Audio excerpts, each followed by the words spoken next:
She found it by accident. She was not snooping. She was not suspicious. She just needed to borrow his laptop for 5 minutes. 5 minutes. And in those 5 minutes, her entire marriage appeared on his screen. Formatted, cold, professional. Filed under a folder labeled Transition Documents. Like she was a liability he had been quietly preparing to write off. She read every word. Then she closed the laptop, went downstairs to their chef's kitchen, made his favorite from scratch, set the table, lit the candles, and sat across from him smiling while he ate and told her about his day. She said absolutely nothing for 3 months. My people, this woman did not just leave a man, she left a kingpin. She dismantled an empire from the inside, quietly, legally, completely, while still pressing his silk shirts. Before we begin today's story, I want to take a moment to give a very special shout-out to Gail Nevels. Gail Nevels, if you're watching this right now, I truly appreciate you. You've been one of the most active voices on this channel, always showing up in the comments, sharing your thoughts, supporting the stories, and bringing positive energy to this community. Viewers like you are the reason this channel keeps growing, and these stories keep being told. Your support does not go unnoticed, and it genuinely means a lot. And to everyone else who keeps coming back, liking the videos, leaving thoughtful comments, sharing the stories with others, thank you. Every single one of you helps turn this channel into a community, not just a place to watch videos. Now, if you're new here, welcome. You've just found a channel where real human stories are told the way they deserve to be told, with depth, emotion, and honesty. Before we dive into today's story, I want to hear from you. Drop a comment right now and tell me where in the world you're watching from. I love seeing how far these stories travel, whether you're in Lagos or London, Houston or Johannesburg, Accra or Atlanta, Toronto or Nairobi. Let me see you in the comments. And if you haven't subscribed yet, take a moment and hit that subscribe button, because the story you're about to hear is one you'll want to share with someone the moment it ends. All right, let's get into today's story, because this story is about to change the way you think about silence. And if you have ever been underestimated by someone who should have known better, this one is for you. They say the most dangerous person in any room is the one no one is watching. Today, I want to tell you a story, not from a Korean village with lanterns and rice paddies, not from Seoul's neon underground, but from a city that glitters so hard it forgets the dark underneath it. Houston, Texas, the wealthiest city in the American South, a city of old oil money, new tech money, and a criminal underworld so elegantly dressed you would never find it unless it wanted to be found. This is not a story about a woman who cried. This is about a woman who calculated. Her name was Imani Seo, née Imani Grace Okafor, 34 years old, born in Atlanta to a Nigerian father and a Black American mother who taught high school chemistry and never wasted a single ingredient. Imani had her father's patience and her mother's precision. She had moved to Houston at 26 for graduate school, interior architecture, and had built, in the years since, one of the most respected luxury design firms in the state. Her clients were oil executives, real estate developers, the kind of people whose names appeared on buildings. She was brilliant, polished, and she laughed like she meant it. Her husband was Seo Jun-ho, 41. The publicly known version of him was elegant and simple. CEO of SEO Capital Holdings, a private equity firm with offices in Houston's Galleria district. He drove a matte black Genesis G90 with plates that simply read SEO. He wore bespoke suits from a Korean tailor who flew to Houston twice a year just to fit him. He was the kind of man who walked into a room and rearranged it without touching a single piece of furniture. what almost nobody in Houston knew, and what Imani had been told only in pieces. The way you tell someone about a deep wound without showing them the whole scar was that Seo Junho was the silent operational head of the Seo Syndicate, the oldest Korean criminal organization west of Los Angeles. Gambling dens layered beneath legitimate hospitality businesses, protection networks embedded in Houston's Koreatown, money laundering routed through a chain of high-end Korean barbecue restaurants, and a real estate holding company that acquired distressed properties at remarkable speed. The FBI had a file. The file had photographs. None of them were enough. Junho was too careful, too clean on paper, too charming in person. They had been married 5 years. They had a daughter, Hana, 4 years old. She had Imani's dark eyes and Junho's jawline, and she called her father Appa and her mother Mommy, with the same ferocity. On the surface, they were extraordinary. The kind of couple that made people lower their voices at dinner parties and say, "You know who I saw at the gala last week?" But Imani had not been truly happy in 2 years. She had told herself every marriage had seasons, that the distance between them was just the weight of a man who carried too much, that when Junho stopped reaching for her at night, it was exhaustion, that when his phone began sleeping face down on the nightstand like a secret keeping itself, it was nothing. She told herself stories, beautiful, comfortable stories, until the Tuesday of the laptop. It was ordinary in every way a Tuesday can be ordinary. Imani's MacBook Pro had crashed in the middle of a presentation, a mood board for a penthouse redesign on Buffalo Speedway, the most expensive residential corridor in Houston. Her client was waiting. Junho had already left for the office. His personal laptop, not the work one, the personal one, sat on his side of the bed, charging quietly like it had nothing to hide. She had used it before. He had never said a word. She carried it to the kitchen island, opened it. His wallpaper was a photo of the 3 of them, Jeju Island, 2 summers ago. Hana had been 2, round-cheeked and furious about the wind. Junho had been laughing so hard his sunglasses had slid down his nose. Imani remembered that afternoon. She had felt for a moment completely at peace. She smiled at the photograph. Then she opened a new browser window to access her cloud files. The browser's recent tabs appeared, and one of them, the last one opened, stopped her hand entirely. It was a Google Doc. The preview title visible in the tab read, ISG Dissolution, Phase 2, Final Review, ISG, Imani Seo Grace, her full name, her initials. Open it. Don't open it. Open it. She clicked. It was not 7 pages. It was 11, formatted with the cold precision of a man who ran operations for a living. There were sections, headers, subpoints beneath the headers. It was not a draft. It was a plan in its final stage.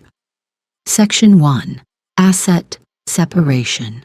A breakdown of every jointly held asset. The River Oaks estate, the investment portfolio, the offshore accounts Imani barely knew existed. Next to each asset was a column labeled Proposed Allocation and another labeled Status. Several lines had the word Complete beside them, in green text. Complete. He had already started. Section 2, Legal Framework. At the top, a note that read, Confirm with Daniel Park, re Texas Community Property Exceptions, Spousal Business Interest Clause. Daniel Park. She knew that name. He was Junho's personal attorney, a man who had once brought them wine at a dinner party and told Imani she had wonderful taste. Section 3, The Child. There it was. Hana Seo, primary custody proposed to father, rationale, mother's business travel schedule, lack of Korean cultural immersion for child. Lack of Korean cultural immersion. She read the line 3 times. And she had taught Hana to count to 10 in Yoruba and in Korean simultaneously. She had bought Hana a hanbok for Chuseok and braided her hair with cowrie shells for Kwanzaa and called it what it was, a child who belonged to everywhere, lack of Korean cultural immersion. And then, at the bottom of section 3, a handwritten note, photographed and inserted into the document in Junho's precise architectural script. She will fight for the child. Let her. By then, the accounts will be restructured. She will have nothing to fight with. Imani set the laptop down. She picked it back up. She photographed every single page with her phone, quietly, steadily. Her hand did not shake, not once, and she would think about that later. She would think about what it meant that her hand did not shake. Then she closed the document. To close the laptop, placed it back on his side of the bed exactly as she had found it. Charging cable coiled the same way, screen angled the same degree. She went back downstairs. She finished the mood board on her phone. She sent it to the client. Then she sat at the kitchen island in the silence of her River Oaks home. 12,000 square feet. A chef's kitchen, a wine cellar, a garden Imani had designed herself with jasmine, an agapanthus because she refused to live somewhere that did not smell alive, and she opened her notes app. She typed one word, plan. Here is what you need to understand about Imani Grace Okafor Sio before we go any further. She grew up watching her father, Dr. Chukwuemeka Okafor. Emeka, to his colleagues, and chief to anyone who truly respected him, had come to Atlanta from Enugu with $40 and a chemistry degree, and had built, over 30 years, a biomedical consulting firm that did business in 7 countries. He had taught Imani 3 things before she turned 10. First, information is the only currency that cannot be inflated. Second, the person who appears to be losing is often the person who chose when the game would end. Third, never let them see you learning.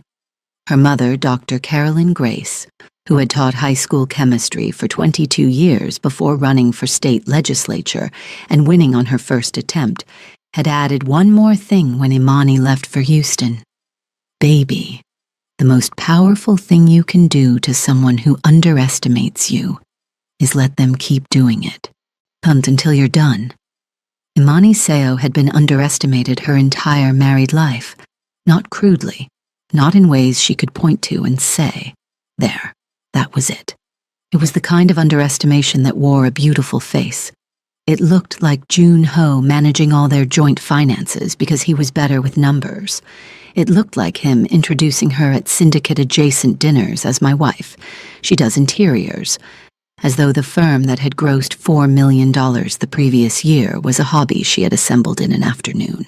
It looked like the way his mother, Mrs. Seo Myung-ja, called Imani the American, even after 5 years of marriage and a grandchild, and Junho laughed and called it affectionate.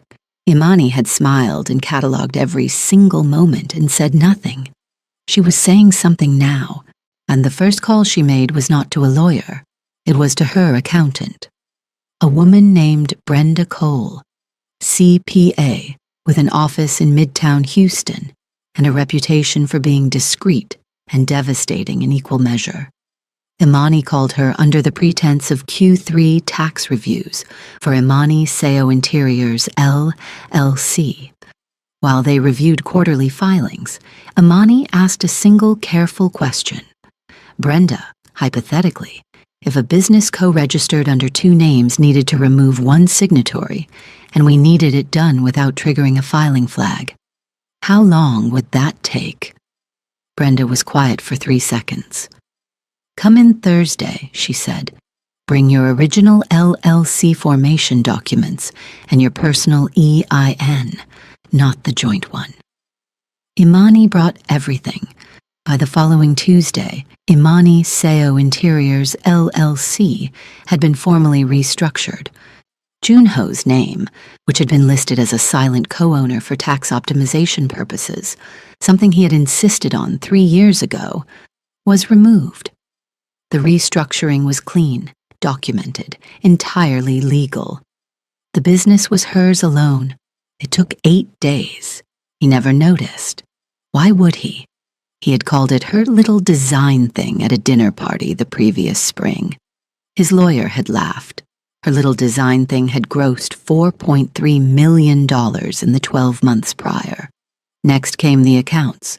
Their joint investment account held $340,000. Imani knew most of it had come from her business income. 2 years of discipline, of paying herself a modest salary, and rooting the rest into what she had believed was their shared future. She did not touch it immediately. She was too careful for that. Instead, she set up transaction alerts and watched, and what she watched over the next 2 weeks made her understand something she had suspected but not confirmed. Jun-ho had not decided to leave her recently. This had been in motion for months. Small transfers first, $8,000, $12,000. Routed to an account she did not recognize. Not his operational account, not the business account she knew about. A third account. She ran the routing number through her father's banking contacts in Atlanta. The account was registered to a shell company called Hana Holdings, LLC. Hana. He had named the account after their daughter. She felt something move through her chest at that. Not hot, not angry. Something colder. Something that sharpened rather than scattered. Imani began moving money. Small, invisible amounts, into a personal account at a credit union in the 3rd Ward that Jun-ho had never visited, had never had reason to visit, would never think to look. $12,000, $8,000, $15,000. Over 3 weeks, she recovered $178,000 of what was rightfully hers. The remaining $60,000 she left. She had plans for it. Then there was the phone. She had known Jun-ho's passcode for years, Hana's birthday, month, and year. The way he always used numbers that meant something because he said random numbers were for people who had nothing real to protect. He had never changed it. She waited for the right moment. It came on a Saturday. They were hosting a small dinner, 4 couples, all deep within the edges of Jun-ho's world. Men who laughed too loudly at things that weren't funny, and whose wives wore the specific smile of women who had learned to occupy space without taking it. Imani was in the kitchen. Jun-ho was in the garden with the men. His phone lay on the kitchen counter. Face up, playing a playlist through the Bluetooth speaker. She had 4 minutes. It was worse than the laptop. The contact name was Ji Young, saved with a small white flower emoji. The messages went back 2.5 years. Not months. Years. There were photographs. There were voice notes that Imani did not play but whose timestamps she photographed. There were messages that mapped the shape of another life Jun-ho had been building in parallel, a condominium in Midtown that Imani had assumed was an investment property, in dinner reservations at restaurants she had suggested to him. And he had called too far, a conversation from 11 months ago in which Ji-young had written, "When are you going to handle it? I've been patient, Jun-ho." And he had written back, "Soon. Everything is being positioned. When I move, it will be clean. She won't see it coming. She won't see it coming." Imani photographed every significant message. She put the phone back on the counter, adjusted the angle by 2 degrees to match where it had been, and walked back to the dining room where she spent the next 3 hours being the most luminous version of herself, laughing, pouring wine, charming every person at that table. While Jun-ho watched her from the head of the table with the quiet satisfaction of a man who believed he controlled everything. There is a particular kind of intelligence that lives in women who have been underestimated. It does not announce itself. It simply works. The following Monday, Imani made an appointment with an attorney named Margaret Osei, a Ghanaian-American family law partner, at one of Houston's oldest firms, a woman who had been quietly recommended by 3 different women in Imani's network, when Imani had asked, carefully, Who handled complex high-asset divorces involving international holdings? They met in a corner office on the 32nd floor of a building downtown. My husband and I own a property together, Imani said. Among other things, I want to understand exactly what my rights are. Margaret Osei leaned forward and folded her hands. Tell me everything. She said, the River Oaks estate had been purchased 5 years ago for $2.8 million.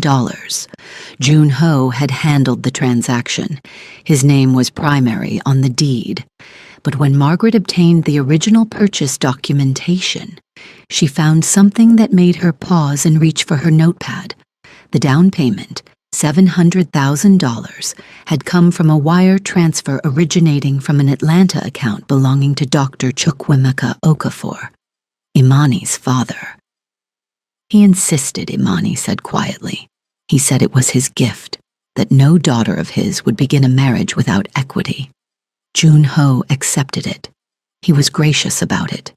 Did your father sign anything assigning that contribution as a gift to your husband? No. Did anyone ask him to? No. Margaret was quiet for a moment that felt like a calculation completing itself. And then we file a declaration of equitable interest, she said. We establish that the down payment constitutes your family's financial stake in the property, combined with proof that your business income funded a significant portion of the subsequent mortgage payments, which I'm assuming it did. Yes. We establish your primary financial claim to no less than 70% of the asset's current value. We cannot sell without his consent. But we can ensure that when this property is liquidated, and given his financial behavior, it will be, your claim is first in line and primary. Imani met with a property appraiser that week. The River Oaks estate had appreciated to $4.1 million. 70% was $2.87 million. She filed the equitable interest claim through Margaret's office, and Jun Ho would receive notice. Eventually. Probably at the same time he received everything else. That evening, Imani called her father from the bathroom of her River Oaks home, with the shower running loud enough that no recording device in any room could have caught her words. Daddy, she said, do you remember the wire you sent when we bought the house? A pause, then her father's voice, measured, unhurried, the voice of a man who understood immediately. I remember every transaction I have ever made, he said. I am a detail person, Imani. I keep records. I also never signed a single document transferring ownership of that money to anyone other than you. She didn't explain anything further. She didn't need to. Come to Atlanta this weekend, Chief Okafor said. Bring Hana. And I have some old documents in my filing cabinet I've been meaning to organize. He paused. Take care of yourself, my daughter, and remember what I taught you. The one who appears to be losing is often the one who chose when the game would end. Imani had documented evidence of primary financial contribution to the River Oaks property through her father's wire transfer. She had bank records proving her business income as the main funder of their joint investment account. She had transaction records showing Jun Ho's systematic withdrawal into Hana Holdings, LLC, deliberate asset dissipation ahead of a planned separation. She had 2.5 years of message screenshots proving the affair. She had the photograph dissolution document, and she had one more thing. Chun, do you remember the note in Jun Ho's document? Confirm with Daniel Park, Rigi spousal business interest clause? Imani knew Daniel Park. She also knew Daniel Park's wife, Sandra Park, née Sandra Mensah, a Ghanaian-American woman who had met Daniel at a law school mixer and married him in a ceremony that Imani had helped design. They were not close friends, but they were friendly. The kind of friendly built in the specific ecosystem of Houston's small Black and Korean social overlap. Charity galas, private school fundraisers, gallery openings. Sandra had seemed tired at the last gala, the specific tired that has nothing to do with sleep. 3 weeks after the laptop, Imani found herself standing beside Sandra at a charity auction in the museum district. And they were looking at the same piece, an abstract work in deep indigo and gold. "You okay?" Imani asked quietly. Sandra smiled the way women do when they are absorbing rather than feeling. "Marriage things," she said. Imani was quiet for a moment. "If you ever need to talk," she said. "I mean really talk. I'm here."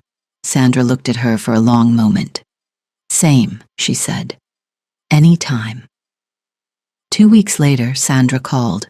Her voice was low and careful, and it was the voice of a woman who had been holding something for too long and had finally decided to set it down. "Imani, I saw a file on Daniel's desk, a client named Seo. I wasn't going to call, but there are things in that file that you need to know. Are you okay?" "Sandra," Imani said. "I am very okay. Actually, I am better than I have been in 2 years." A pause. "How long has she been coming to the Midtown apartment?" The silence from Sandra's end was long enough to confirm everything that silence can confirm. "How did you know about the apartment?" Sandra finally asked. "Because," Imani said gently, "we are in the same story. We just haven't compared notes yet." They talked for 2 hours. At the end of the call, Sandra quietly agreed that if the situation ever required a witness, someone who had seen documents, heard conversations, noticed things, she would be available. Imani filed that away carefully. Margaret Osei filed everything else. For 3 months, from the Tuesday of the laptop to the morning everything ended, Imani Seo performed the role of devoted wife, with the kind of precision that only a woman fully in control of the outcome can sustain. She made his doenjang jiggy on Sundays. She attended his associates' dinners and charmed the room. She laughed at the right moments. She wore the white dress he loved to his firm's anniversary gala and was so radiant that his business partner leaned over to Junho and said quietly, "That woman is extraordinary." "You are the luckiest man in this building," Junho had smiled. Imani, standing across the room with a glass of champagne, had watched him smile, and she had smiled back. Meanwhile, she was finishing everything. She had begun building the exit long before she needed it, though she hadn't known that at the time. 18 months prior, she had developed a remote consultancy arrangement with a Chicago-based interior architecture firm with offices in New York and Atlanta. She had maintained the relationship carefully, professionally, the way her mother had always said to maintain every bridge, because you never know which river gets wide. She researched schools in Atlanta, the city she had left at 26. The city her parents still called home. She found a school. She toured it virtually on a Wednesday morning while Junho was at his office, and Hana sat beside her eating yogurt. "What are those children doing, Mommy? Learning, baby?" "Can I learn there?" "You might." Hana went back to her yogurt. Imani had quietly opened a personal account at a black-owned credit union in Atlanta's West End. She had moved money carefully. She had had one conversation with her father about his safe and its contents that neither of them would ever need to reference aloud again. But there was one thing left, the hardest thing. She drafted an email from an address Junho did not know existed to a family mediator named Dr. Patricia Bloom, a specialist in high-asset collaborative separation.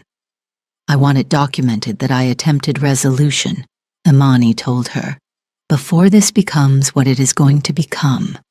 The email to Junho was measured. Subject line, "Proposal for Hana's well-being." In it, she outlined a parenting plan. She would be relocating to Atlanta for a significant career expansion. Hana would come with her. Junho would have Hana for all major holidays, every school break, all summers. Video calls 4 times a week. She had included flight cost projections and a proposed schedule. She had and C'd Dr. Bloom. She waited 72 hours.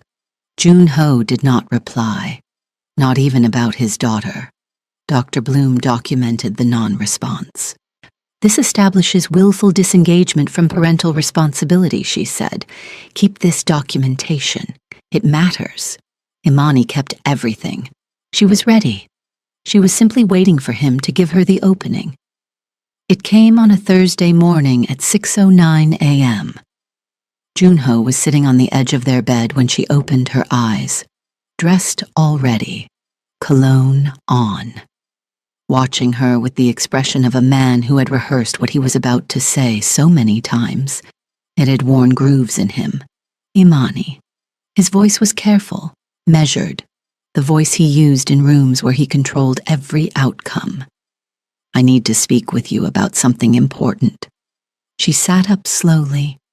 I have been thinking for a long time about us, he said, about where we are, and about what is honest. He paused, a pause so perfectly placed it confirmed the rehearsal. I don't think we are giving each other what we need anymore. I think we should end the marriage. Silence. Imani looked at him. He looked back, braced, coiled, waiting for the thing he had planned for. Tears. Volume. Something to manage. She said, okay. He went completely still. Okay? Yes. Her voice was so calm it changed the temperature of the room. I understand, Junho. A person cannot manufacture happiness. If this is what you feel, I accept it. I am not going to beg you. She let one breath pass. Give me 3 weeks to organize my affairs, then we proceed however the legal process requires. He stared at her for a long time. 3 weeks, he repeated. 3 weeks, she confirmed. She lay back down, pulled the duvet to her shoulder. Close the door when you leave. Please. He stood in the doorway for 10 seconds. The 10 seconds of a man whose script has just dissolved in his hands. Then he left. Imani lay in the dark of her River Oaks bedroom. Her heart was moving fast, not from fear, from the specific electricity of a woman who has just been handed permission to finish what she already started. 3 weeks. That was what she had asked for. That was what he had agreed to. Relieved, if she was honest, that she had not screamed, had not thrown things, had not called his mother or summoned a scene. He had walked out of that bedroom believing he had handled it well, believing the difficult part was over. He had no idea the difficult part had already been over for 3 months. He had no idea the difficult part had been her, sitting across from him at dinner, sleeping beside him in that bed, then ironing his shirts, attending his dinners, performing a marriage that had already been quietly, methodically, surgically dissolved on paper. While he thought he was the only one planning, Junho Seo had spent 2.5 years believing he was the most prepared person in the room. He had spent those same 2.5 years living with the one person on earth who was more prepared than him. He just never thought to look. In the first week, Imani moved like water, not frantically, not dramatically, with the specific efficiency of a woman who has had 3 months to map every step and is now simply walking the path she already built. That Monday morning, the same morning Junho went to his office with the ease of a man who believed the hard conversation was behind him. Imani sat in Margaret Osie's corner office on the 32nd floor and finalized everything. The equitable interest claim on the River Oaks estate was airtight. Her father's $700,000 wire transfer, documented, uncontested, no assignment of ownership ever signed. Her business income as the primary mortgage contributor. 2 years of bank statements, every transfer time-stamped and traceable. Junho's $178,000 in outgoing transfers to Hana Holdings LLC, documented as deliberate pre-separation asset dissipation, the affair evidence, the dissolution document photographs, Sandra Park's willingness to testify. This is one of the most comprehensively prepared cases I have seen walk through that door, Margaret said, and she was not a woman who gave compliments carelessly. I had time, Imani said. Margaret filed everything that afternoon. The legal notices would be dispatched at a time of Imani's choosing. That time was not yet. Tuesday, Imani called Brenda Cole. The joint investment account, what remained of it after June Ho's withdrawals and Imani's careful recoveries, held $62,000. Imani transferred it in 3 movements across 2 days. Clean, legal. Into the credit union account in Atlanta's West End that June Ho did not know existed, had never had reason to know existed, would not think to look for even if he thought to look. The joint account now held $0. She also, with the quiet efficiency of someone crossing items off a list they have been carrying for months, contacted a private auto broker in Houston's Galleria district. A woman named Renee, who had sold Imani her white Range Rover 3 years ago, and who understood discretion the way some people understand a second language, fluently and without being asked. I need to move the car quickly, Imani said. Private sale, fair market, not retail. When? End of the week. I have a buyer already. Give me 2 days. The white Range Rover, which June Ho had glanced at 2 weeks ago when Imani mentioned it was at the detailer, and responded with the half-attention of a man who had ceased to register the details of his wife's life, sold on Friday for $87,000. Paid in full. Wire transfer received by close of business. June Ho never asked about the car again. Why would he? It was just a car. It was just her car. It was just her money. And everything she owned had been just something to him. Her business was just her design thing. Her car was just a car. Her opinions at dinner were just her talking. Her silence in recent months had been just her being quiet. He had looked at the whole of her and seen the surface and called it the depth. That was his mistake. That had always been his mistake. In the second week, she packed. Not everything. She had thought about this carefully. The way her mother had taught her to think about chemistry problems, identify what is essential, remove what is reactive, and never waste a single component. Documents first. Every document that mattered. Hannah's birth certificate, Hannah's passport, Hannah's medical records, their marriage certificate, her own passport, her business registration, her father's financial records, her MBA certificate, and the drive containing 5 years of her design portfolio. She had been moving these incrementally for 3 weeks already. Small transfers, a folder here, an envelope to her father's Atlanta address there. By the time the second week arrived, the documents were already gone. Then Hannah's things. She did it in the morning while Hannah was at preschool and June Ho was at his office. She packed Hannah's clothes with the focus of a woman who knows exactly how much childhood weighs and is unwilling to leave a single piece of it behind. The soft toys, the handbook, and the Ankara dress. The book of Korean folk tales Imani had read to Hannah every Thursday night, and the book of Yoruba proverbs her father had sent from Atlanta with a note that read, "For my granddaughter, who belongs to all of us." And she packed the cowrie shell bracelet Hannah's grandmother, Imani's mother, had made for her the week she was born. She left Hannah's drawings on the wall of her bedroom. She would take photographs of them and have them reprinted in Atlanta. She was not sentimental about objects. She was precise about what mattered.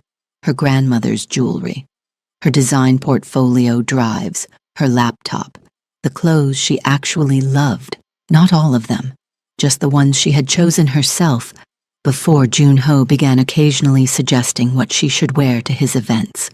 She was leaving a life, not a wardrobe. She moved everything in pieces across 12 days, a bag to her college friend Adaizi's house in Sugarland, in a box driven by Adaz, who asked 0 questions because she was the kind of friend who understood that 0 questions was sometimes the most loving thing, to a shipping company in the 3rd Ward, who dispatched it to an Atlanta storage unit in Imani's name. Junho never walked into a room and noticed it was lighter. Why would he? He had not been paying attention to the weight of things for 2 years. What remained in the River Oaks estate when Imani was finished packing was precise. The built-in appliances, those belonged to the house, and she left them. The television mounted in the living room, too much trouble, she left it. The furniture Junho had purchased with his own taste, the cold minimalist pieces he had chosen without asking her. She left those too.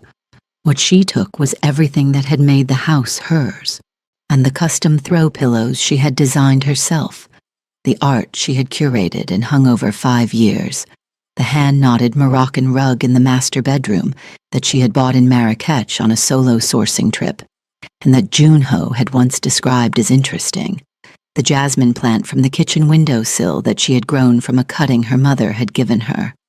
The kitchen was bare of everything that had made it alive.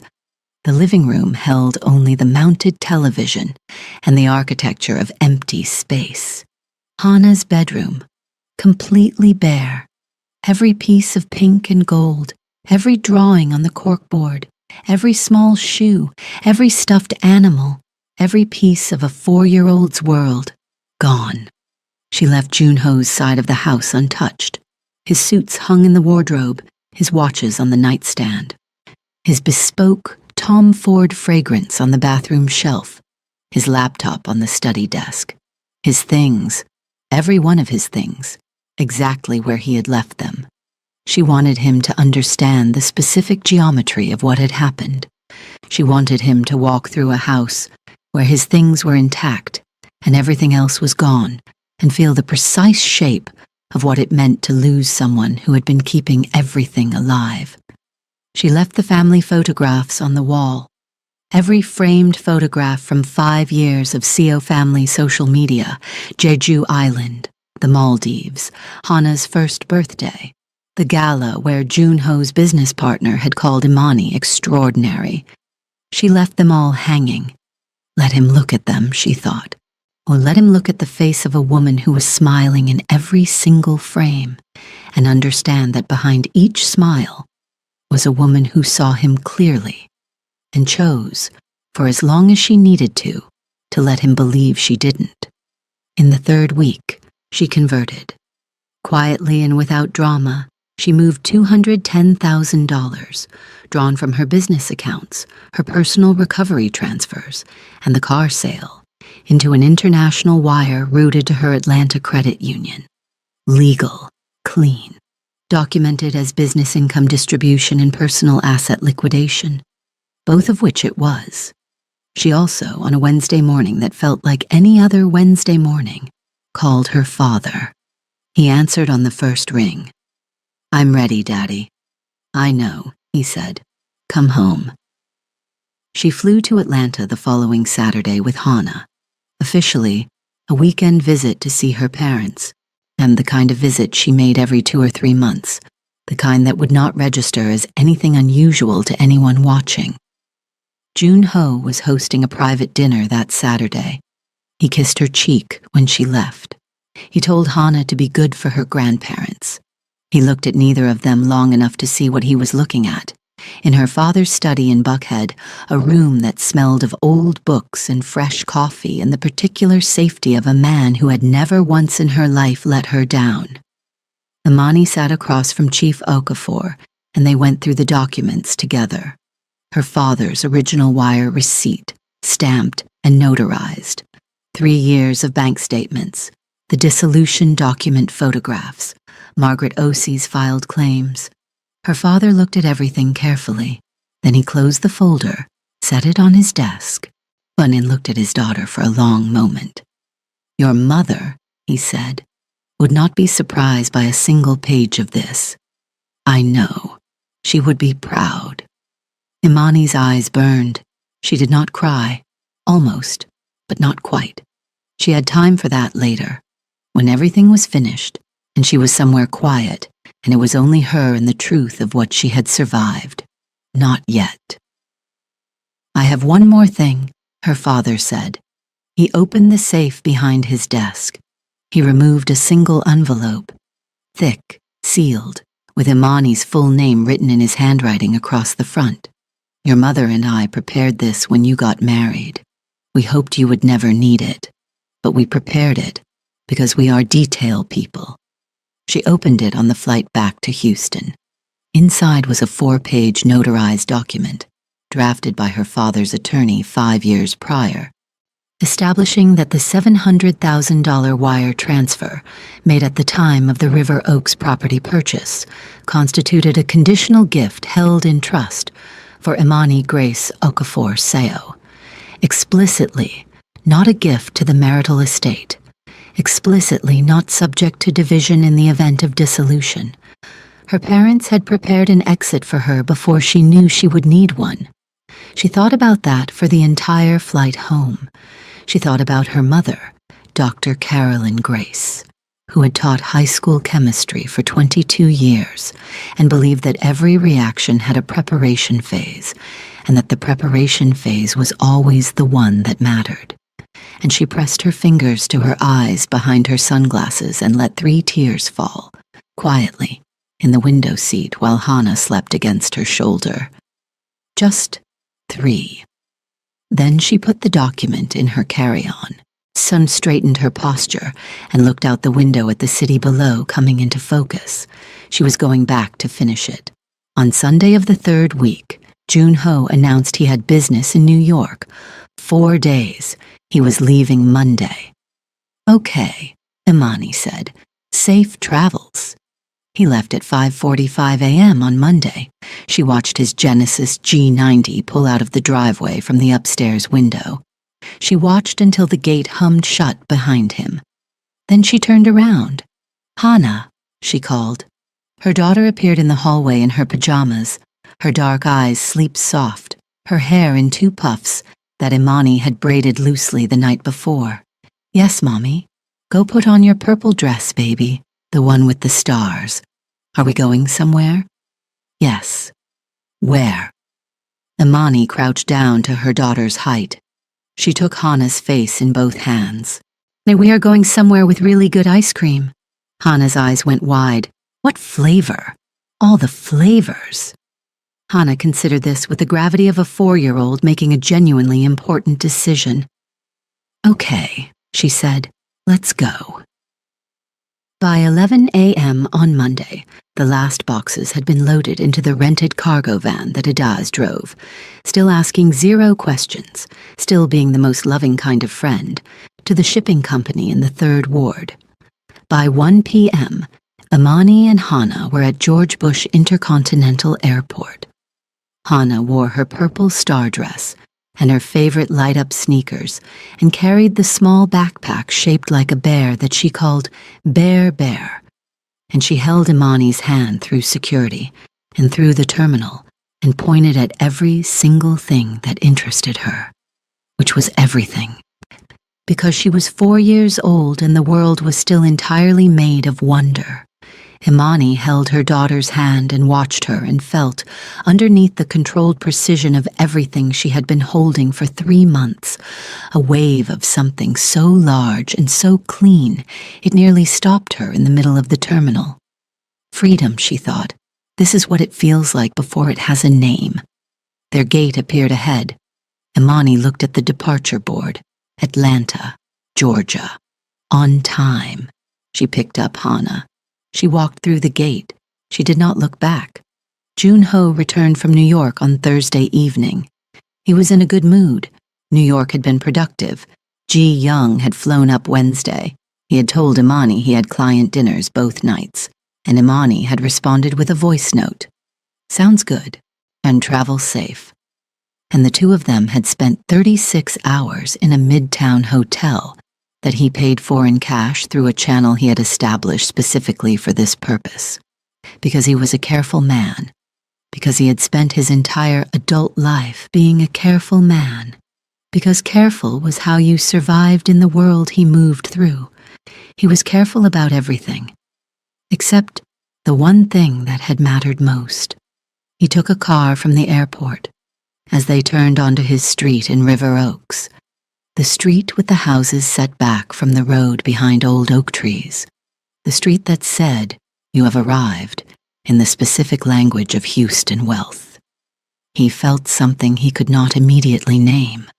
The house looked the same from outside. The gate, the garden, the jasmine climbing the east wall. Imani's jasmine, the one she had grown from a cutting, and the one she tended on Sunday mornings in old clothes, with her hair pinned up, the one that filled the whole side of the house with a sweetness that hit you before you even reached the door. He noticed vaguely that her Range Rover was not in the driveway. He remembered vaguely that it was at the detailer. He paid the driver. He walked to the front door. His key worked. He pushed it open. The house was empty, not ransacked, not destroyed, not dramatic in any of the ways he had half imagined during the months he had been planning.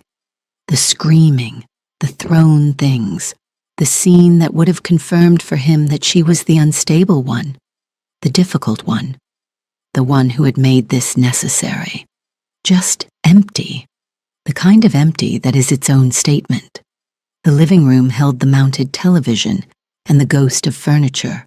On the walls held the photograph frames, every curated image from 5 years of their life together.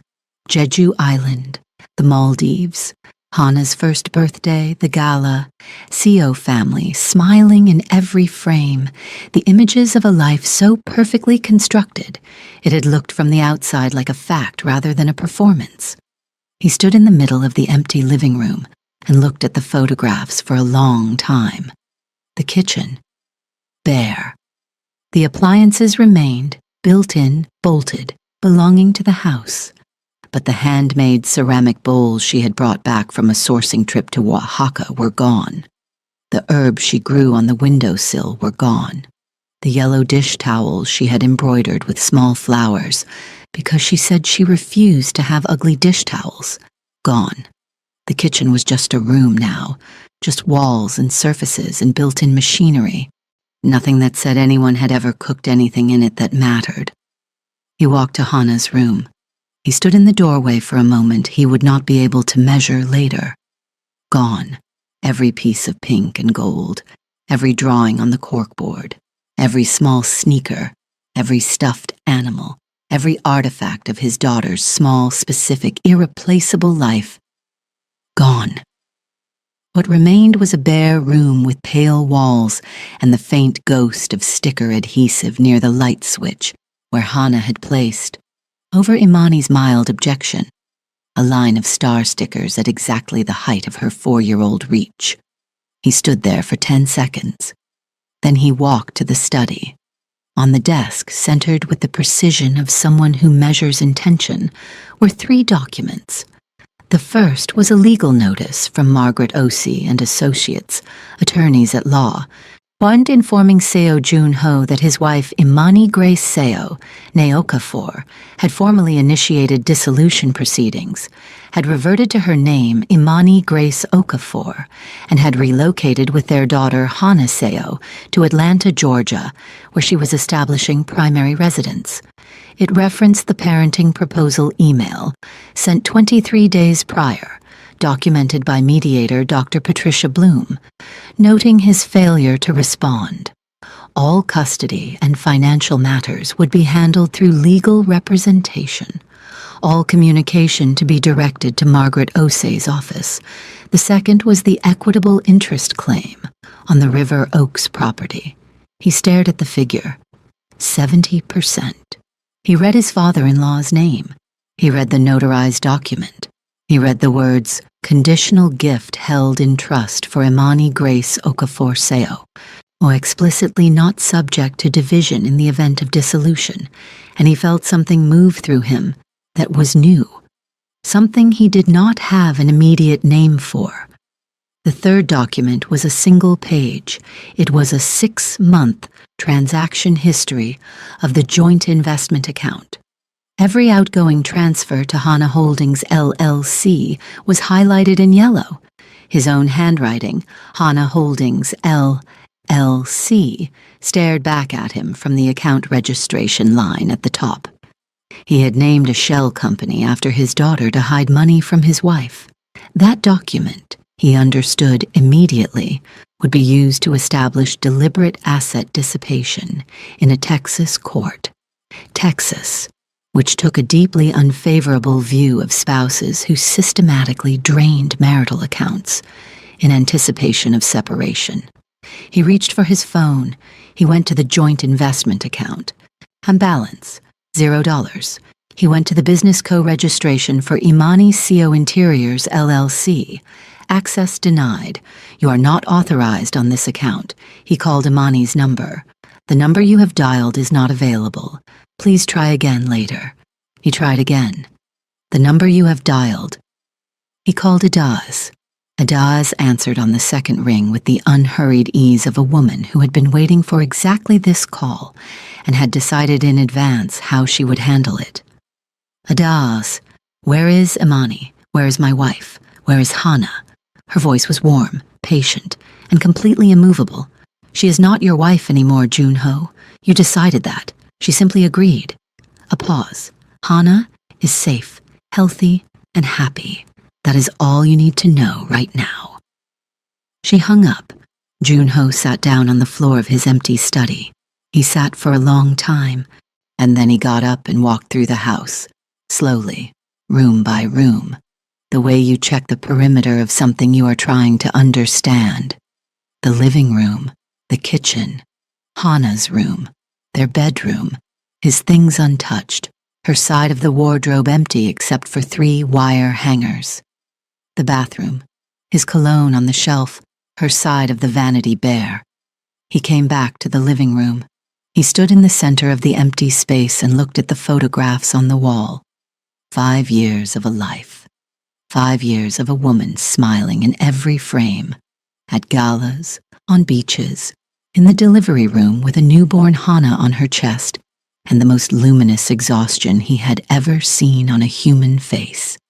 He looked at that photograph for a long time. Then he bent down and picked up the thing he had almost missed, tucked under the edge of the sofa. A piece of printer paper and crayon. He turned it over.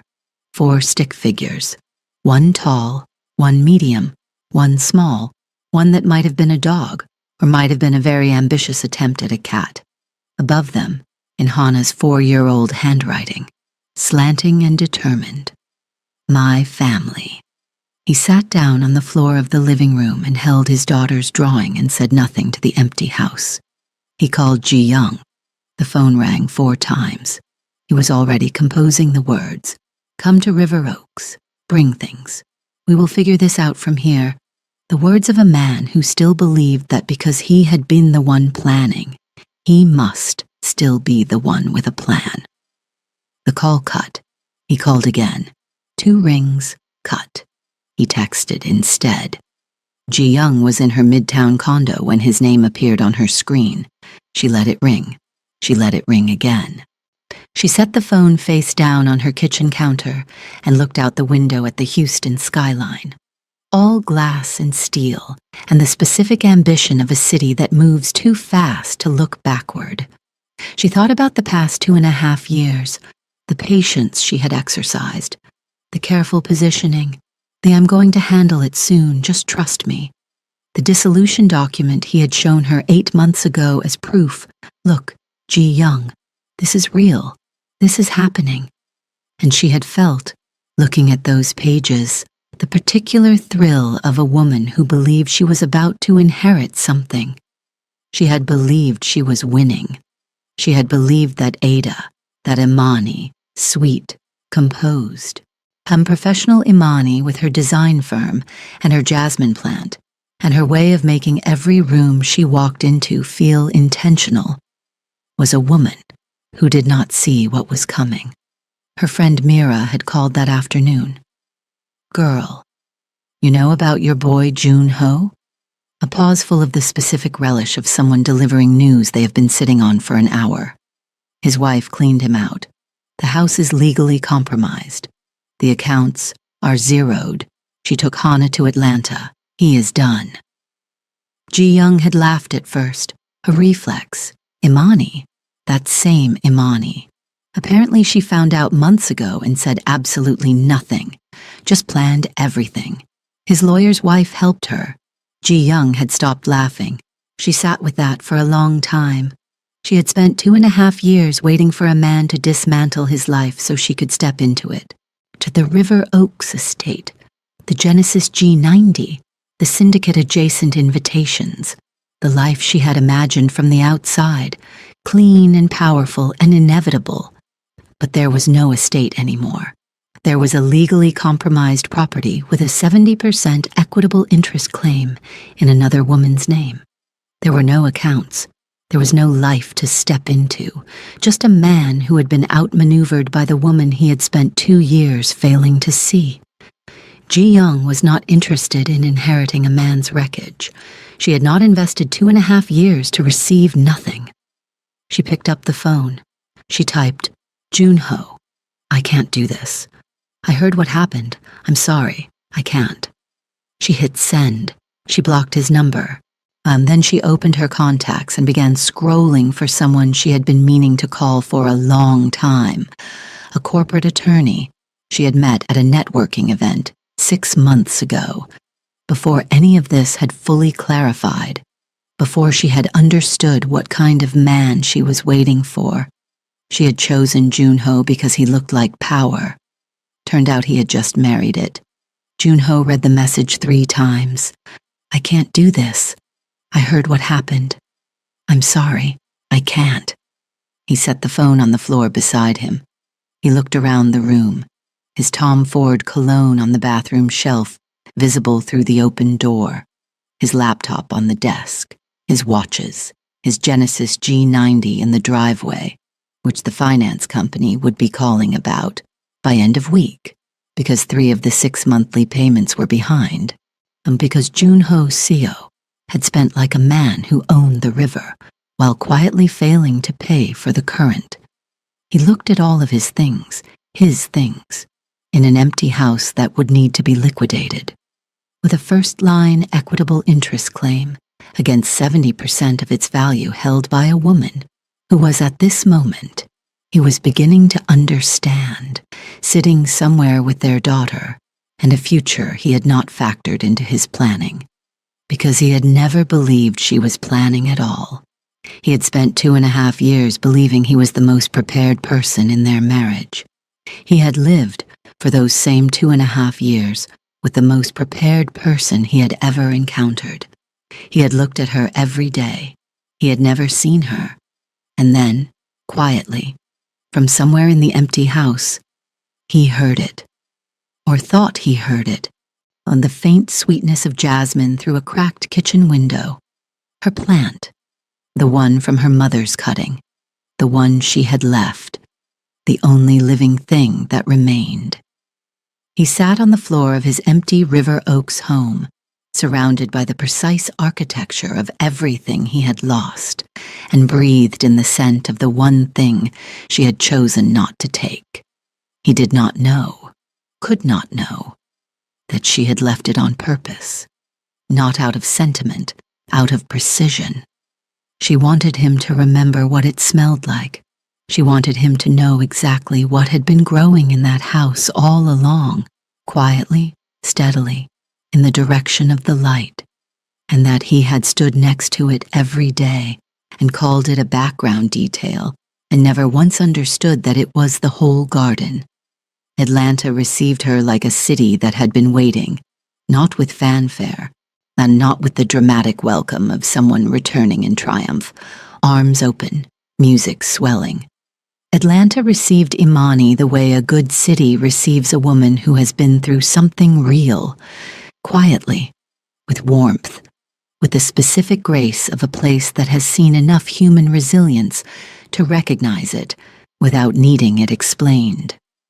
Her parents' Buckhead home smelled the same as it always had, old mahogany and her mother's cooking and the faint cedar of her father's study, and underneath all of it, something she could only describe as permanence, the smell of a house where someone had been loved unconditionally for so long it had soaked into the walls.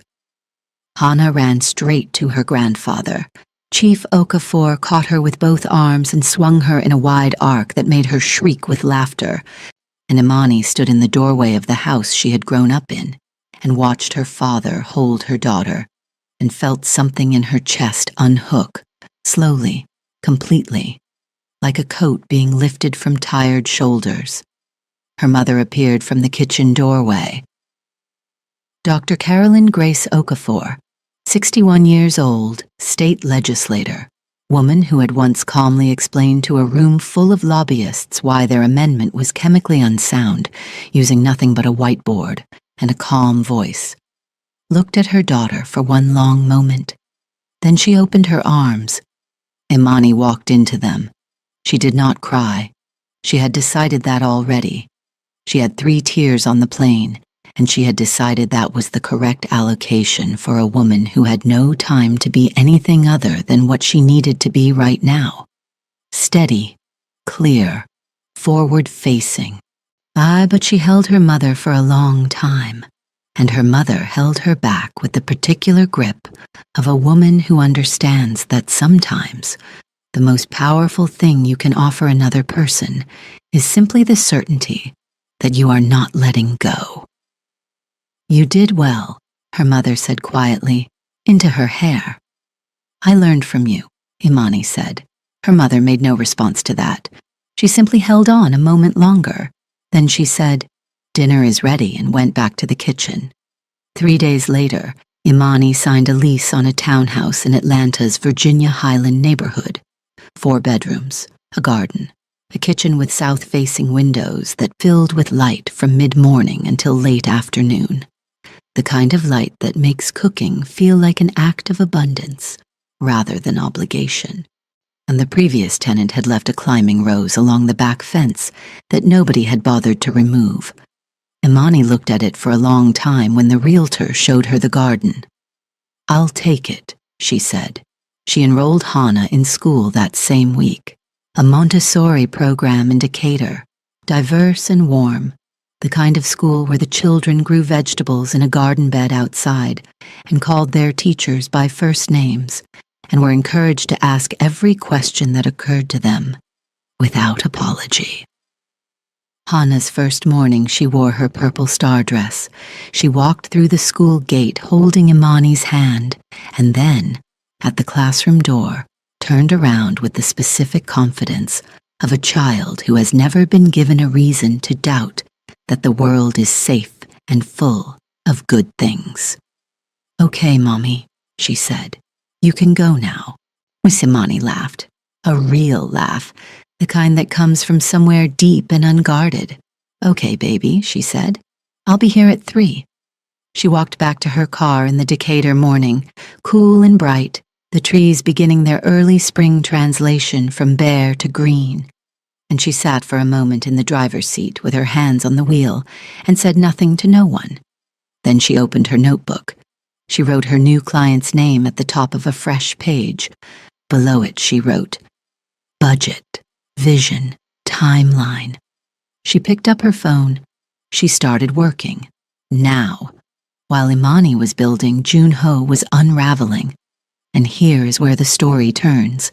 Because what Imani had understood, and what Junho had catastrophically failed to understand, was that she had not simply been his wife. She had been his balance, not in the soft, decorative way that word is sometimes used about women in powerful men's lives, in the precise, structural, load-bearing way, in the way that a keystone is not the most visible part of an arch, but is the part that makes every other part possible. In the 5 years of their marriage, Imani had, without being asked, without being credited, without even fully realizing the extent of what she was doing, been the one thing that kept Seo Junho's world from tipping into the thing it was always 2 degrees away from becoming. She had been at every public event where his composure needed softening. She had charmed the partners who found him cold. She had navigated the Houston social world, the galas, the charity boards, the private school networks, with the grace of a woman who genuinely liked people, and in doing so had built a web of goodwill around the Seo name that Junho had benefited from, without ever fully accounting for its source.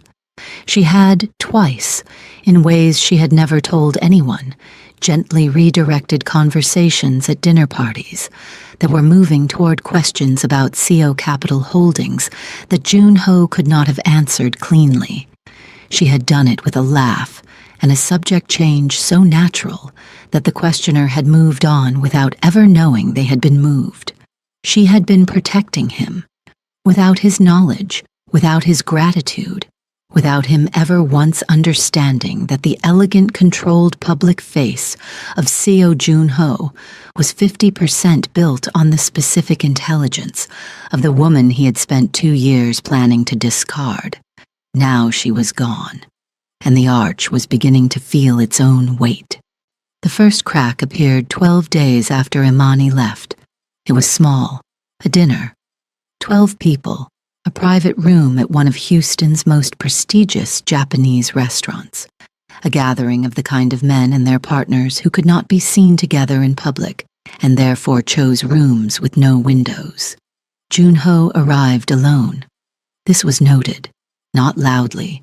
These were not loud men, but noted with the specific silence of people who track inconsistency the way accountants track variance. "Where is Imani?" asked the wife of the man who controlled distribution across the Gulf Coast. A woman named Helen who had met Imani at 3 previous gatherings, and who always, Jun-ho now recalled, had positioned herself near Imani at every event. "Traveling," Jun-ho said. "Atlanta. Family." Helen nodded once and looked at her husband and said nothing else the entire evening. The dinner was tense in ways Jun-ho could not specifically identify. The warmth that he had always assumed was generated by his own presence, the gravitational pull of a man who commanded rooms, was somehow absent. The conversation moved differently. There were pauses where there had not been pauses before. His business partner Min Jun arrived late and shook Jun-ho's hand with 2 fingers instead of the full palm press that meant everything was stable. 2 fingers. Jun-ho drove home alone in his Genesis G90 through the River Oaks night and told himself it was nothing. It was not nothing. The second crack appeared a week later. His accountant, a meticulous Korean-American man named Theodore, who had managed CO Capital Holdings books for 6 years, called on a Tuesday morning. "Jun-ho, I need to see you, in person, today if possible." "What is it?" "In person." In Theodore's Galleria office, with the door closed and the blinds turned, Theodore placed 3 documents on the desk between them. "Someone has been asking questions," he said, "about the Hana Holdings transfers.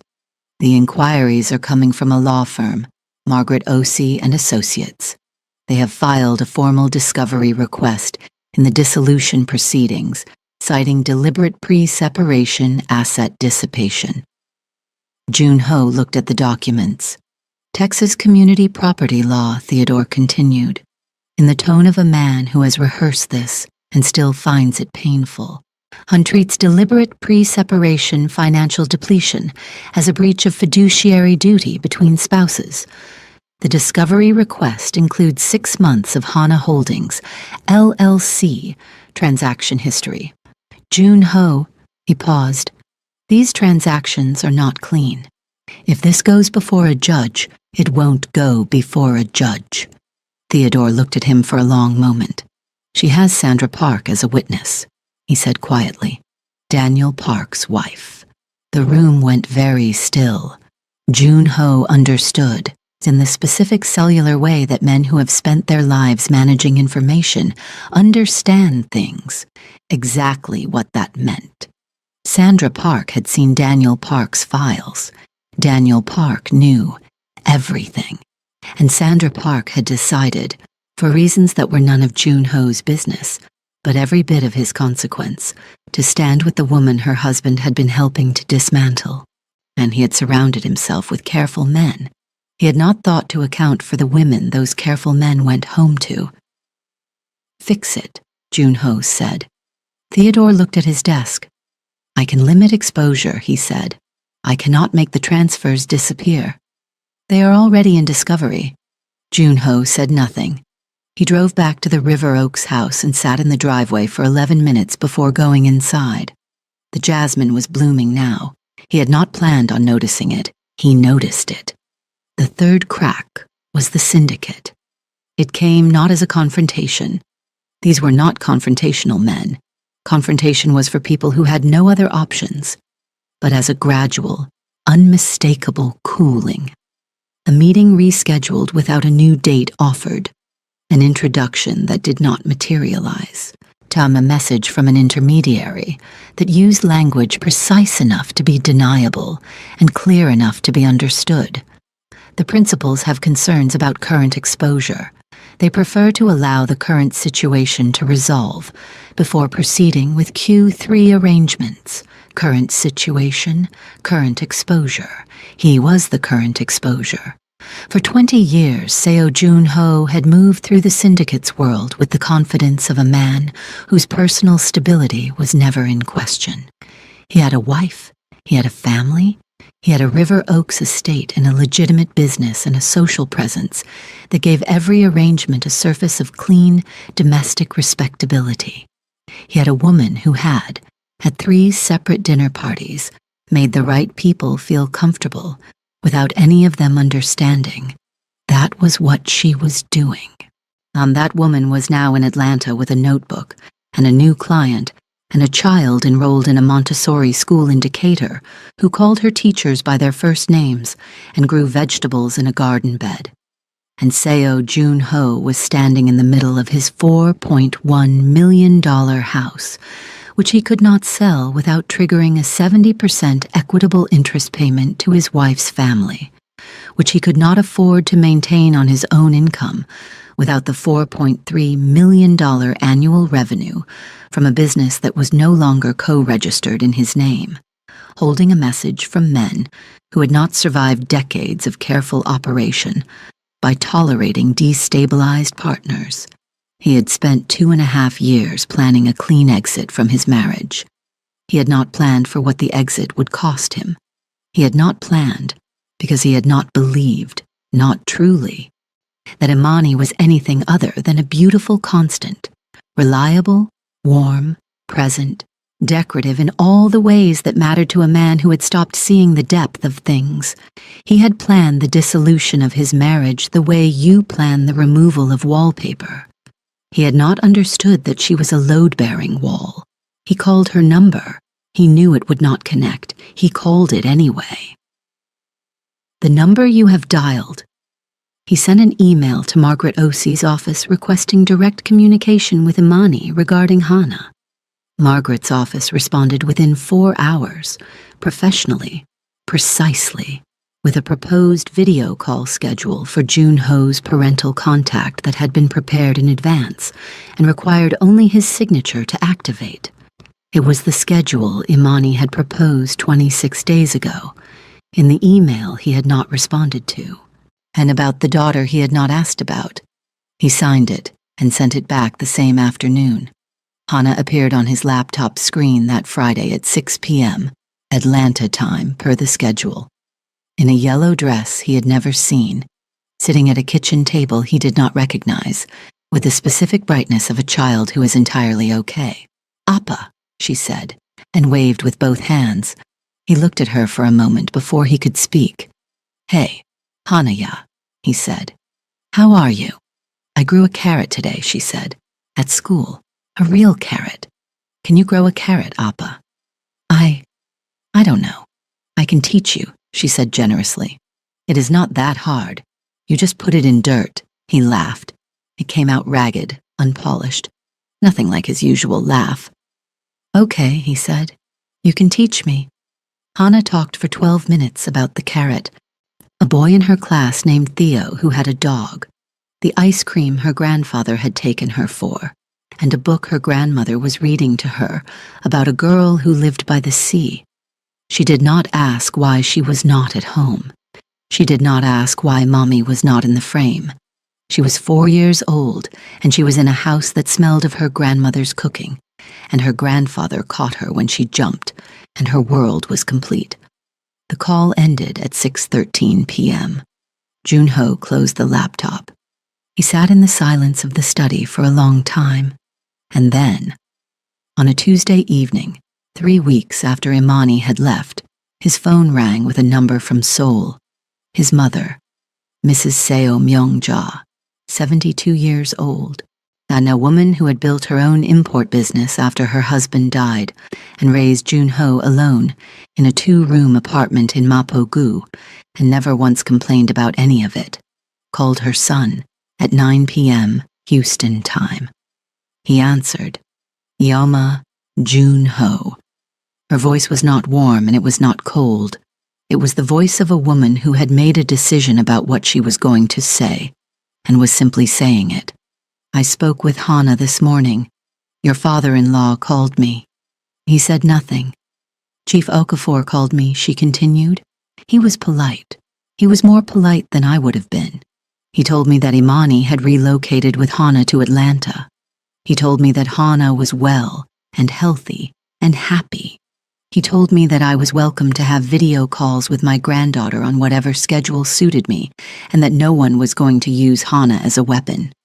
A pause, and then he said, very quietly, very carefully, that he wanted me to know that his daughter had tried, for 5 years, to be a good wife to my son, and that whatever I thought of the situation, that part was true. Junho was quiet. "I called Imani," his mother said. He went still. "You called?" "I called Imani," she answered. "We spoke for 40 minutes. Another pause, the pause of a woman measuring her words with the precision of someone who has spent 72 years understanding the cost of saying the wrong thing and the greater cost of not saying the right one. She was gracious. She did not speak badly of you, not once. She told me about Hana's school and Hana's carrot, and she told me that you had signed the contact schedule and that I could have Hana every Sunday morning on video call. "Yama, I am not calling to comfort you, Junho." And her voice shifted. Something underneath it now, something old and certain and non-negotiable. "I am calling to say one thing. I called her the American for 5 years. I said it the way I would say a category instead of a name. I thought she was a phase, an infatuation you had dressed up as a marriage. I thought she was decorative." A long silence. "I was wrong," his mother said, "and I was unkind. And I am telling you this because someone needs to say out loud what happened in that house. You had an extraordinary woman. You had a woman who was building something real, who was protecting things you did not know, needed protecting, who was raising your daughter with a richness that had nothing to do with money. And you spent 2 years making a plan to replace her with something smaller. Yama, I am not finished." The tone that had ended arguments since he was 7 years old. You were looking at her and not seeing her. And the tragedy, the real tragedy, Junho, is that she saw you clearly. She saw you clearly the whole time. And she tried anyway. For years she tried. And when she finally stopped trying, she did not destroy you. She simply left. She took what was hers, she protected her child, and she left. The silence stretched. "That," his mother said, "is a woman with more character than anyone else in this story, including me." He sat in the quiet of his empty study and said nothing for a long time. "Is there anything I can do?" he finally asked, the voice of a man who has just, for the first time, understood the actual shape of what he has lost. His mother was quiet for a moment. "You can be present for your daughter," she said, "and you can show up on that screen every Friday and be genuinely present. You can stop grieving the life you lost and start being worthy of the one you still have access to." "And Imani?" "Imani," his mother said, "has made her decision. A woman who plans the way she planned has already moved forward. You do not chase someone like that. You simply accept, as late as you are in understanding it, that she was always the most capable person in that marriage." She paused one final time. "Learn from it," she said. That is all you can do now." She hung up. Junho set his phone on the desk. He looked at the wall across from him, the wall of his empty study, the wall that had held, until 3 weeks ago, a framed architectural photograph Imani had chosen and hung and lit with a small picture light, because she said beautiful things deserved to be seen properly. The wall was bare now, just a small square of slightly brighter paint where the frame had kept the color clean. He looked at that square for a long time. 3 weeks after Imani arrived in Atlanta, she received a voicemail from a number she didn't recognize. She was in her Virginia Highland townhouse kitchen, south-facing light pouring across the island, coffee in her hand, Hannah at her feet drawing something elaborate with colored pencils on a large sheet of paper. The climbing rose outside the kitchen window was opening, small and pink, and entirely indifferent to everything that had happened to bring Imani to the window that looked out on it. She listened to the voicemail. It was Mrs. Seo Myongja. Imani. The old woman's voice was careful and quiet. Not small, never small, but careful in the way of someone choosing each word with full awareness of its weight. "I do not know if you will listen to this. I would not blame you if you did not. I am calling because I have some things to say that should have been said 5 years ago." A breath. "I called you the American. I said it as though it was simply a description, but we both know it was not. I was telling you that I did not see you as fully belonging. I was wrong. Not just wrong. I was unkind. And I was unkind to a woman who was building a home for my son and raising my granddaughter with more love and intelligence than I had the sense to recognize." Another breath, slightly unsteady. "I am not asking you to come back. I am not asking you to forgive me. Although I would be grateful if someday you chose to, I am only asking, if you are willing, let me know my granddaughter. Let me call her on Sundays. Let me tell her stories about where her father came from. Let her know that part of her is loved from soul." The voice cracked once, just once, then steadied. "Please." The voicemail ended. Imani stood at the kitchen window. Outside, the rose was opening in the early Atlanta spring, pink against the weathered fence, small and persistent and astonishingly alive. She thought about what winning looked like. She had planned for this, had mapped every step, executed every move, protected herself and her daughter with a thoroughness that even Margaret Osei had paused to admire. She had won, completely, strategically, on every front. The estate claim, the accounts, the business, the custody, on the documentation, the departure. She had won. And winning, she was discovering, was not a feeling. It was not the relief she had imagined during those 3 months of careful silence. It was not vindication or lightness, or the clean severance she had hoped would feel like a door, finally and permanently closed. Winning was standing in a kitchen in Atlanta, with south-facing light on your face and your daughter at your feet, and a voicemail from an old woman in Seoul who had called you the wrong name for 5 years and was now asking to know her granddaughter, and having to decide, without anyone to tell you what the right answer was, what kind of person you were going to be on the other side of all of this. "Mommy," Hannah said from the floor. "Look." Imani looked down. Hannah held up her drawing. 3 figures this time, not 4. A tall woman, and a smaller woman, and a small round child between them holding both their hands. Above it, in Hannah's slanting 4-year-old certainty, "My girls." Imani crouched down to her daughter's level. She looked at the drawing for a long time. Then she looked at her daughter's face, Junho's jaw, her own eyes, something entirely Hannah in the specific tilt of her expression, the confidence of a child who has never been given a reason to believe the world is anything other than generous. "Baby," Imani said, "you are the best thing I have ever made." Hannah considered this. "Better than your designs?" infinitely better than my designs. Okay, Hannah said, satisfied, and went back to drawing. Imani saved the voicemail. She did not call back that day. She was not ready. She would decide when she was ready and not one moment before. And because that was what freedom meant.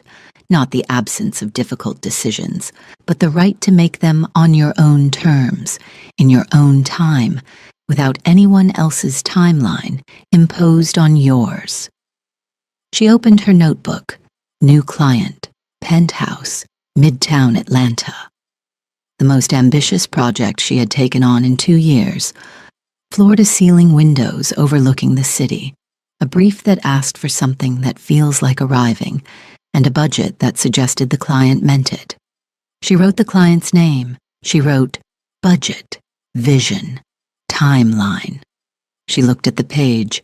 She thought about everything that had brought her to this kitchen, to this notebook, to this specific morning. She thought about the Tuesday of the laptop, the moment her hand had not shaken. She thought about the 3 months of Sunday dinners and pressed shirts and company dinners and the green dress and the wine glass and the smile that never once cracked under pressure. She thought about her father's voice on the phone, steady and unsurprised, her mother's arms in the doorway, Brenda Cole, Margaret Osei, Sandra Park, Adiz driving a cargo van through the 3rd Ward with 0 questions and total loyalty. She thought about all the women who had been in her corner, some announced, some silent, some who had not known they were choosing a side until they found themselves already standing on one. She thought about Hannah in a Decatur classroom, growing a carrot in a garden bed, and reporting the results with the authority of a scientist. She picked up her phone. She opened her voicemails. She listened to Mrs. and Seo Myung-ja one more time. Then she opened a new message to the old woman's number and typed 4 words. Sundays at 9 a.m. Seoul. She hit send. Then she put the phone face down on the counter, not the way Jun-ho had placed it, face down like a secret. But the way you put something down when you are simply finished with it for now, when you have more important things to face. She looked out the window at the climbing rows. She looked at her notebook. She looked at her daughter on the floor, drawing her world with all the colors available to her, labeling it with the words she chose, making it exactly what she wanted it to be. This, Imani thought, is what freedom looks like from the inside, not an absence, not a severance, not the clean, empty quiet she had imagined during those 3 months of careful silence. An open page, a south-facing window, a daughter who grew things in dirt and reported back with joy, a future that was entirely, completely, unambiguously hers. She smiled. Nobody was watching. She didn't need them to. And so, my people, we leave Imani Grace Okafor in the city that raised her, at a kitchen island in the morning light, with a notebook open and a horizon that belongs to no one but herself. The man who had been planning in secret came home to find that he had been outplanned by the woman he never fully saw. The man who had moved in shadows found that his shadow had been cast by a woman who was already 3 moves ahead of wherever he thought he stood. He thought she was sleeping. She was thinking. He thought she was decorating. She was architecting. He thought she would beg. She built. And here is what this story is truly about. Beneath the strategy, beneath the legal filings and the quiet transfers and the methodical, brilliant execution of a woman who learned from her parents that preparation is its own form of power. It is about what happens when a man looks at an extraordinary woman every single day and decides, gradually and without drama, that she is the background of his story, rather than the whole point of it. It is about what that woman does with that knowledge. And it is about the particular truth that the most powerful thing a person can do, more powerful than confrontation, more powerful than retaliation, more powerful than any scene ever thrown or door ever slammed, is to simply decide Decide what you will accept. Decide what you will not. And decide who you are when no one is performing for you and the moment is real and the choice is only yours. Imani decided on a Tuesday, in a River Oaks kitchen with a laptop open and a hand that did not shake. Everything else was just execution. The ancestors say, and they have said it in every language, across every ocean, in every house where a woman has been underestimated by someone who should have known better. Never mistake stillness for surrender. The ones who say nothing have often already decided everything, and the ones who have already decided, they do not beg, they simply finish. As for Imani Grace Okafor, she sat in a coffee shop in downtown Atlanta on a bright Wednesday morning the following week. Hannah at school, notebook open, a new city making its sounds around her. Her Chicago firm had called with an expansion offer. Her Atlanta client had increased the penthouse budget.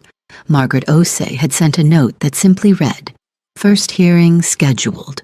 Your position is excellent." She opened to a fresh page.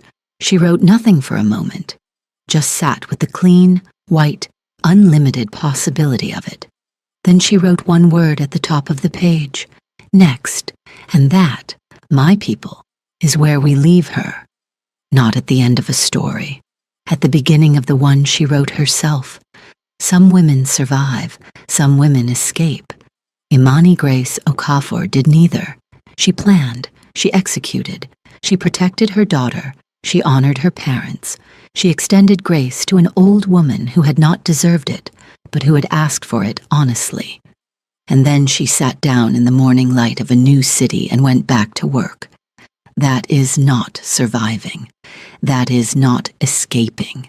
That, precisely, completely undeniably, that is arriving.